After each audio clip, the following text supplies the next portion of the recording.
नमस्कार. आज बहुगुणी असे कवठाची चटणीची आपण रेसिपी पाहणार. त्यासाठी गूळ, तिखट, धना जिरा पावडर, मीठ आणि कवठ घ्यायचं. कवठ काय करायचं, सुरुवातीला फोडून घ्यायचं.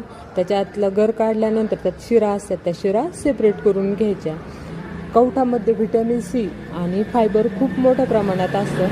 फायबरमुळं काय होतं, आपल्याला अन्नपचन होण्यास मदत होते.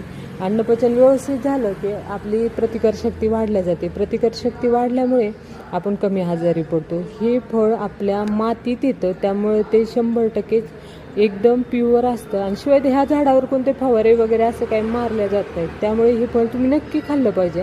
ह्या चटणीसाठी आपल्याला जेवढं गर निघाला आहे तेवढंच त्यात गूळ टाकायचा, चवीनुसार तिखट, मीठ आणि धना जिरा पावडर टाकायचे आणि हे चांगलं एकजीव करून घ्यायचं.